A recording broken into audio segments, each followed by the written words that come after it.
Hello दोस्तों, मैं हूं आपकी होस्ट सैयदा दुआ ज़ैनब और आप देख रहे हैं दी कमर चीमा शो। आज के शो में हम बात करेंगे प्राइम मिनिस्टर नरेंद्र मोदी ने अपना जो है वो सबसे लंबा डिप्लोमेटिक टूर शुरू कर दिया है। 8 दिन 5 मुल्क, अफ्रीका से साउथ अमेरिका तक, गाना से लेकर ब्राज़ील तक। एजेंडा बड़ा है, vaccine hubs, defence deals, BRICS summit और इवन यूपीआई का एक्सपेंशन। ये नरेंद्र मोदी, जो प्राइम मिनिस्टर नरेंद्र मोदी हैं, उनके 10 सालों का सबसे बड़ा जो है वो सफ़र है। लेकिन क्या ये सिर्फ डिप्लोमेसी का जो है वो सफ़र है या फिर भारत की ग्लोबल पोजीशनिंग का एक नया कह सकते हैं पैमाना तय हो रहा है? क्या ये ग्लोबल साउथ में भारत को चाइना और पाकिस्तान के मुकाबले में ज़्यादा स्पेस दिलाएगा? इस सब पे आज हम बात करेंगे डॉक्टर कमर चीमा साहब से।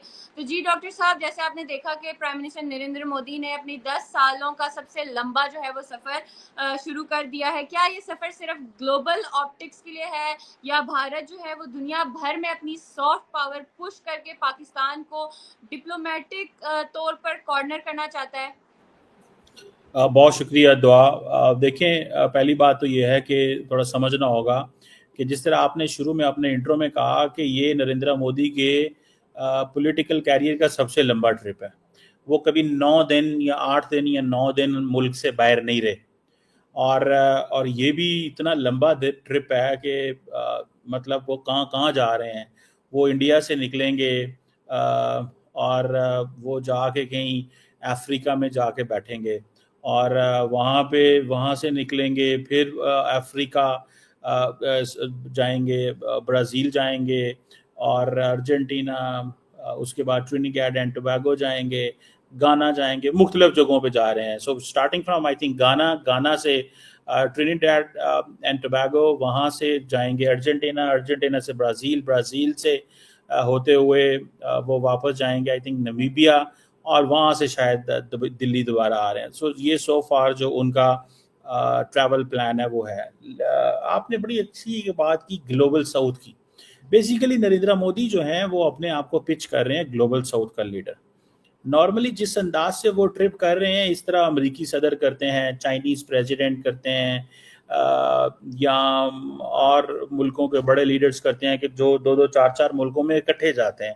मतलब ये नहीं है कि एक दिन, नहीं कि ठीक है एक दिन ट्रिप करके वापस आ गए। No, they are not doing it. So वो ये कर रहे हैं। अब घाना जो है वो वेस्ट अफ्रीका का एक इम्पॉर्टेंट मुल्क है जहाँ पे वो जा रहे हैं। और इंडिया जो है वो क्या कर रहा है कि इंडिया हर उस मुल्क जाना चाहता है जहाँ पे इंडिया की जो एक्सपोर्ट्स हैं या इंडिया की इकोनॉमिक पार्टनरशिप अच्छी हो, पहली बात। दूसरी, इंडिया की जो सिविल सोसाइटी वहाँ पे मौजूद हो। ठीक है ना जी। अब फॉर एग्जांपल ट्रिनिडैड एंड टोबैगो को ले लें आप। 40 to 45% इंडियन डियास्पोरा, ये जो कैरेबियन एरिया है यहाँ पे रहता है। और ये आप देखें कि या वहाँ पे जो प्रेसिडेंट हैं, जो और प्राइम मिनिस्टर हैं ट्रिनिडैड एंड टोबैगो में, ये दोनों इंडियन ओरिजिन के हैं। सो ये मोदी साहब, बेसिकली मैं आपको बात बताऊं, मोदी साहब अपना जो हिंदू कनेक्शन है और जो इंडियन कनेक्शन है उसको जोड़ने जा रहे हैं। और इसीलिए ये देखें कि ये एक इसको अहमियत दी जा रही है। इससे पहले आपको याद होगा कि और भी अफ्रीकन मुल्कों में नरेंद्र मोदी साहब काफ़ी गए हैं।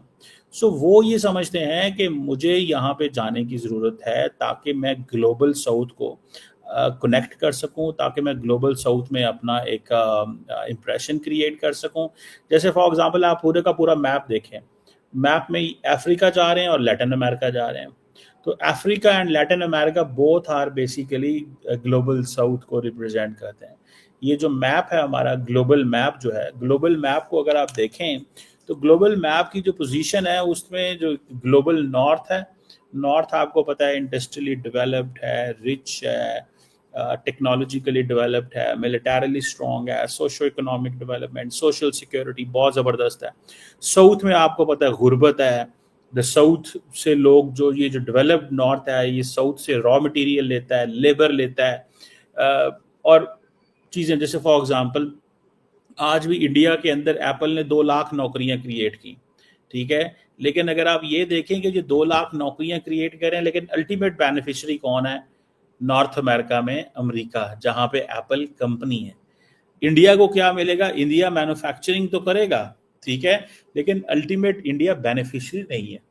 सो अभी भी जो ग्लोबल साउथ है, इट इज गेटिंग लेबर और रॉ मटेरियल, ये दो चीजें हैं जो नॉर्थ को देता है। So Narendra Modi basically global south के चैंपियन बनना चाहते हैं। वो चाहते हैं कि मैं ग्लोबल साउथ का लीडर बनूं और मैं जो है वो जाऊं। अब ये जाएंगे और आपको पता है छोटे छोटे प्रोजेक्ट्स, ये basically high community development projects जो हैं वो शुरू करेंगे वहाँ पे, ठीक है जी। और ये जो प्रोजेक्ट्स हैं, ये जाहिर बात है उनके लिए इम्पॉर्टेंट है प्रोजेक्ट्स, बिकॉज वो समझते हैं कि हमें इससे हमारी एक्सेस बढ़ेगी, ठीक है। सो वो समझते हैं अर्जेंटीना भी उसी में फॉल करता है, ब्राज़ील भी उसी में फॉल करता है। ब्राज़ील में तो खैर उनका ज़रा वो ब्रिक्स वाला है, वो हम अलहदा बेशक बात कर लेंगे, लेकिन द पॉइंट हेयर इज़ कि नरेंद्र मोदी को अपनी एक्सेस बढ़ानी है, reach, and then at the end of the day ये मैसेजिंग करनी है कि जनाब हम जो है वो बहुत ज़्यादा अब इंडिया वो इंडिया नहीं रहा जो हाथ फैलाता था। अब वो इंडिया है जो एक लॉन्ग टर्म सोच रखता है और दुनिया के ममालिक को बहुत कुछ दे सकता है। चीमा साहब, अभी आपने ब्राज़ील का भी जिक्र किया। ब्राज़ील जिसे पहले जो है वो न्यूट्रल समझा जाता था, क्या अब जो है वो इंडिया के स्ट्रैटेजिक कैंप में वो चला गया है या क्या? क्योंकि इंडिया और ब्राज़ील के दरमियान हम देख रहे हैं डिफेंस टाइज पर भी बात हो रही है, तो क्या ये लैटिन अमेरिका में भारत की डिफेंस डिप्लोमेसी का पहला कदम है? देखें, ये आपको थोड़ा सा समझना होगा कि इनकी जो डिफेंस के हवाले से आप बातें कर रही हैं ना, it's too early to say this, it's too early to talk on this कि ये डिफेंस के हवाले से कुछ होगा। हाँ, इक्विपमेंट की बातें चल रही हैं, कुछ ऐसी चीज़ों की बातें हो रही हैं ज़रूर कि India Argentina defence nuclear cooperation की बातें भी हो रही हैं अर्जेंटीना और उसके साथ। सो ऑब्वियसली ये एक डिफेंस में वो इंटरेस्टेड हैं, लेकिन आपको पता है अर्जेंटीना को पाकिस्तान जो है वो JF-17 थंडर बेचना चाहता था, लेकिन I think the British stop them, don't by this, या कुछ ऐसा हुआ था। सो ये चीज़ आप देखें कि फॉर एग्जांपल ये जो आकाश एयर डिफेंस सिस्टम है और एक इनके पास गरुदा आर्टिलरी गन है, ये बेसिकली वो डिफेंस कोलैबोरेशन करना चाहते हैं ब्राज़ील के साथ, ठीक है जी। और इसमें नरेंद्र मोदी साहब जो हैं वो इंटरेस्टेड हैं कि ठीक है, क्योंकि नरेंद्र मोदी साहब का एक आपको याद होगा आत्मनिर्भर हर बार भारत पे बात करते हैं कि जी हम डिफेंस प्रोडक्शन पे फोकस कर रहे हैं, हम ये जो आकाश एयर डिफेंस सिस्टम है, ये कोस्टल सर्विलेंस सिस्टम है, और गरोदा जो आर्टिलरी गन्स हैं वो भी मैन्युफैक्चरिंग उसकी भी होनी इंडिया के अंदर हो रही है, R&D भी काम हो रहा है, कोड डेवलपमेंट भी करना चाहता है। और ये जो Akash surface to air missile जो है, ये एयर डिफेंस सिस्टम जो है, ये बेसिकली इन्होंने एक इम्पॉर्टेंट रोल प्ले किया था अगेंस्ट पाकिस्तान। तो वो समझते हैं कि हमें इसकी मार्केट करनी चाहिए, so whatever we could sell, हमें उसकी मार्केट करनी चाहिए। तो वो इस चीज़ को वो जिसे कहते हैं ना, they are looking for that कि हमें इसकी मार्केट करें, जितनी ज़्यादा हम मार्केट कर सकते हैं। And obviously it will take them some time, वक्त तो लगता है इसमें मार्केटिंग करने में और चीज़ें करने में, लेकिन वो आज शुरू होंगे तो आगे बात चलेगी ना। अगर वो शुरू ही नहीं होंगे तो चीज़ चलेगी कैसे?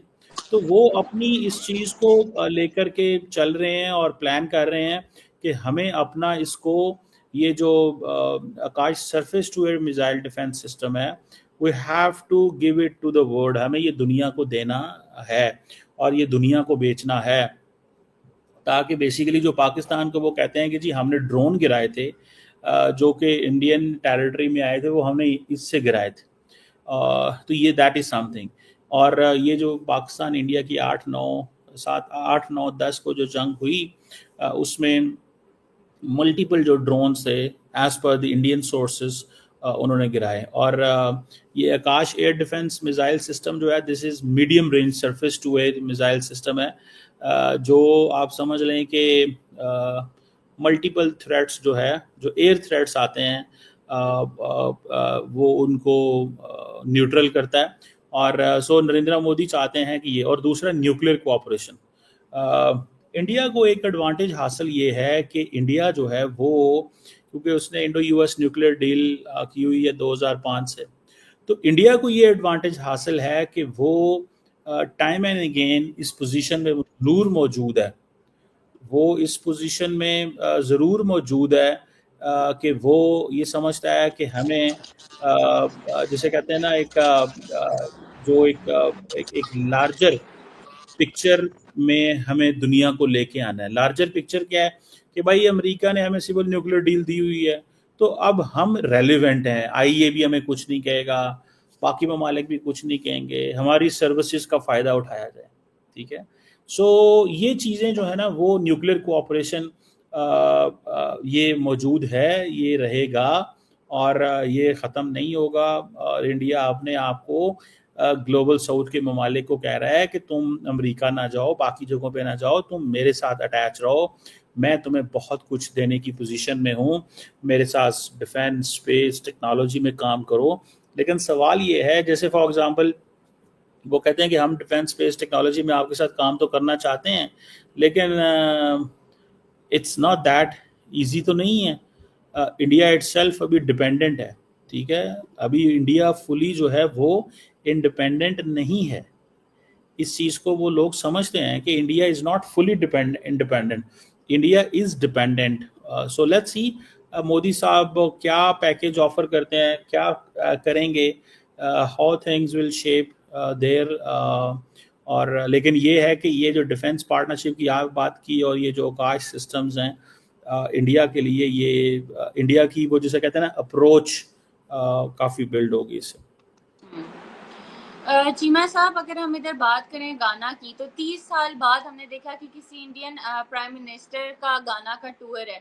वैक्सीन हब का भी ऐलान किया गया है, लेकिन क्या ये वाकई जो है वो हेल्थ डिप्लोमेसी है, या फिर हम देखें कि चाइना का जो अफ्रीकन इन्फ्लुएंस है उसका जवाब है, या जिस पाकिस्तान ने जो अफ्रीका आउटरीच पॉलिसी बनाई है, क्या वो इस डिप्लोमेटिक रेस में पीछे चली जाएगी, या क्या आपकी इस पे क्या राय है? देखिए, ये आपने बहुत अच्छा एंगल इसमें उठाया है कि ये जो चाइना को काउंटर करना चाहते हैं, या जिस तरह पाकिस्तान ने इंगेजिंग अफ्रीका पॉलिसी लेके आया था, क्या ये उसके लिए? देखिए, इंडिया के अफ्रीका से बहुत अच्छे ताल्लुकात, आज के नहीं है, पुराने हैं। और इंडिया को ये एडवांटेज आता है कि वो डिवर्सिफाई करते हैं अपने ताल्लुकात, पर्टिकुलरली क्योंकि इंडियंस इकोनॉमिक एंगल से चीज़ों को देखते हैं, तो वो डाइवर्सिफाई करते हैं। हम तो अफ्रीका जाते नहीं है, कहते हैं नहीं यार होते की जा करना है, उधर गरीब हैं, वो हमें दे ही कुछ नहीं सकते, हम सिर्फ उधर जाते हैं जहाँ पे हमें पता कुछ मिलना हो। इंडियंस जाते हैं, दे क्रिएट अपॉर्चुनिटीज़, वो अपॉर्चुनिटीज़ क्रिएट करते हैं, माहौल बनाते हैं। अब देखिए ना, कहीं जैसे फॉर एग्जांपल ये जो अभी न्यूयॉर्क के अंदर जो मेयर कैंडिडेट है, ठीक है, वो अफ्रीका में पैदा हुआ था, उसके माँ बाप इंडियन थे, पता नहीं कब के अफ्रीका चले गए। और अच्छा, सिर्फ ये नहीं है, मैं बहुत सारे ऐसे लोगों को, once I met a person, उनका नाम मेरे जहन से निकल गया, शर्मा साहब के पता नहीं क्या, I met him in Portugal. तो वो जो थे, वो उन्होंने ही टोल्ड मी कि वो अफ्रीका से माइग्रेट करके गए, और वो भी पीछे से गुजरात से थे। सो गुजरात के जो लोग हैं इंडिया में, ये सारे बड़े बिजनेस ओरिएंटेड, बड़े इनकी अप्रोच होती है, and they don't mind travelling, doing business, लेकिन दे आर वेरी नेशनलिस्ट। मुझे याद है कि मैं, इफ़ आई कैन फाइंड, मुझे बार बार नाम भूल जाता है, रेशमी साहब, नॉट शर्मा साहब, रेशमी साहब। शर्मा साहब भी हमारे एक दोस्त हैं अमेरिका के अंदर, लेकिन बॉस्टन में। लेकिन द पॉइंट हियर इज कि रेशमी साहब से मैं मिला, तो उन्होंने कहा जी हम तो अफ्रीका से आए। तो गाना का जो चीज़ है, गाना में देखें, वहाँ पे मेरे ख्याल है पहला इंडियन प्राइम मिनिस्टर है मोदी साहब जो जा रहा है, पिछले 30 सालों में कोई नहीं गया। और दूसरी बात यह है कि एक इंडिया अफ्रीका फोरम भी बना हुआ है। तीसरी बात यह है कि घाना जो है, बीइंग ए वेस्ट अफ्रीका की एक तेज़ इकॉनमी है, और अच्छे ताल्लुकात हैं। इंडिया जो है वो उसकी बहुत सारी एक्सपोर्ट वहाँ जाती हैं, और कहा जा रहा है कि जिसे कहते हैं ना, मोर देन 70% इंडियन जो इम्पोर्ट्स हैं वो गाना से लेते हैं। वो बहुत सारी इम्पोर्ट्स गाना से हैं, और इंडिया को इस हवाले से उसकी वैल्यू काफ़ी ज़्यादा है। और ये डिफरेंट सेक्टर्स में काम कर रहे हैं। सो गाना को वो अहमियत देना चाहते हैं इन टर्म्स के एक तो चाइना को वो काउंटर करना चाहते हैं, लेकिन चाइना के लिए उनको बहुत कुछ चाहिए, इतना आसान नहीं है चाइना को काउंटर करना। सच्ची मानो में अगर देखा जाए, it's not that easy. Countering China is difficult thing. China के देखें, उनके पास पैसा बहुत ज़्यादा है, फिर वो मैन्युफैक्चरिंग, इंडिया तो खुद डिपेंडेंट है चाइना के ऊपर, लेकिन इंडियंस की एटलीस्ट है कि दे डोंट लीव, वो ऐसा स्पॉट छोड़ते नहीं है जहाँ पे वो कुछ करना नहीं चाहते या कारोबार नहीं करना चाहते, या वो ये नहीं कहते कि ठीक है यहाँ हमें नहीं जाना या इस एरिया को हमने इग्नोर करना है। So that is something very significant इस चीज़ के अंदर। जी सुनी चीमा साहब, हमने ब्रिक्स समिट की भी सुनी है। तो ब्राज़ील में ब्रिक्स समिट, पीएम मोदी जो हैं वो वहाँ हमने सुना टेररिज्म पर भी बात करेंगे, पहलगाम का जो अटैक था उसका भी जिक्र करेंगे। जब ब्रिक्स के जो दो मेजर लीडर्स हैं, पुतिन भी और जी भी, समिट में नहीं आ रहे, तो क्या ब्रिक्स का उतना ही क्या वैल्यू या इम्पोर्टेंस रहेगी जितनी उन दोनों की मौजूदगी में होती है? और क्या पाकिस्तान को जो है वो इंटरनेशनली आइसोलेट करने की स्ट्रेटेजिक कोशिश हो रही है अंडर द लाइक आप कह सकते हैं garb of anti terrorism talk? देखिए, ये आपकी बात अच्छी है। आपने कहा कि मोदी साहब तो वहाँ जा रहे हैं, ठीक है, और मोदी साहब जा रहे हैं ब्रिक्स के लिए, लेकिन ब्रिक्स में अगर वहाँ पे वो आ ही नहीं रहे, पाइन जो हैं अपने हमारे शी ना पाइन पुटन जा रहे हैं वहाँ पे, तो मतलब मेरा ख्याल है कि वो मकसद क्या है फिर, मतलब करना क्या चाहते हैं। तो ये एक जैसे कहते हैं ना कि एक बड़ी अजीब सी सिचुएशन होगी कि अगर शी जिनपिंग वहाँ पे नहीं है, अगर पुतिन वहाँ पे नहीं है, तो क्या होगा फिर वहाँ पे। इज इम्पोर्टेंट एक सवाल तो बनता है ना कि लैन की चले ने उथे एवं टाइम ज़ाया करना चाह रहे हैं। लेकिन मोदी साहब, जारी बात है, याद रखें कि BRICS is an important player है। मोदी साहब इस फोरम को नहीं छोड़ना चाहते, ब्रिक्स को वो तासुर देना चाहते हैं कि जनाब हम तो देखें हमारे लिए सारे ही इम्पोर्टेंट हैं, हम सब के साथ काम करना चाहते हैं, समझ रहे हैं।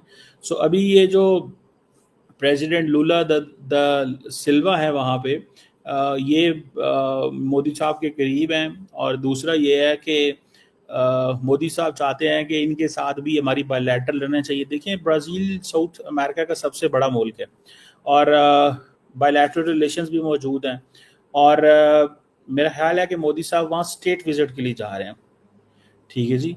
और स्टेट विजिट जो है दैट मीन्स अ लॉट, ठीक है। स्टेट विजिट की बड़ी वर्थ वैल्यू होती है, और बाकी तो वो सारी बात है, defence, trade, agriculture, this that वो चलेगा। और दूसरा ये है कि मेरा ख्याल है कि ये रियो डी जनेरियो में हो रही है शायद, ब्रिक्स समिट हो रही है, और पहलगाम का जिक्र नहीं करेंगे, उधर तो पाकिस्तान होगा ही नहीं।